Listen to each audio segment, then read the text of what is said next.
Anupama పరమేశ్వరన్ని control చేసిన hero ఎవరు? Tollywood beauty Anupama పరమేశ్వరన్ని ఇంతకాలం ఒక హీరో కంట్రోల్ చేశాడా? ప్రస్తుతం టాలీవుడ్లో ఇదే చర్చ నడుస్తోంది.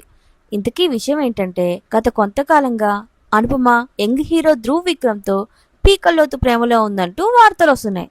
బైసన్ సినిమా సమయంలో వీరు ప్రేమలో పడ్డారని, ఇద్దరి కిస్సింగ్ పిక్ లీక్ అవ్వడంతో ఈ రూమర్స్ గట్టిగా వినిపించాయి. అయితే తాజాగా అనుపమ ఇకపై నా జీవితం, నా నిర్ణయాలు స్వేచ్ఛగా తీసుకుంటా, ఎవరి కండిషన్స్, పర్మిషన్స్ కోసం ఎదురు చూడాల్సిన అవసరం లేదు అని పోస్ట్ పెట్టడంతో వీరిద్దరికి బ్రేకప్ అయిందంటూ వార్తలు రావడం మొదలయ్యాయి. ఇండియా వైడ్ టాక్ ప్రకారం ఒక హోటల్లో అనుపమ, ధ్రువ్ మధ్య పెద్ద గొడవ జరిగిందట. డ్రెస్సింగ్, ఫోన్ కాల్స్, మూవీస్ విషయంలో ధ్రువ్ ఎక్కువ కండిషన్స్ పెట్టడంతో సహనం నశించిన అనుపమ బ్రేకప్ చెప్పిందనే ప్రచారం జరుగుతోంది. మరి ఈ రూమర్స్ పై మీ అభిప్రాయం ఏంటో కామెంట్ చేయడం మర్చిపోకండి. ఇలాంటి ఇంట్రెస్టింగ్ అప్డేట్స్ కోసం ఇప్పుడే మా ఛానల్ సబ్స్క్రైబ్ చేసుకోండి.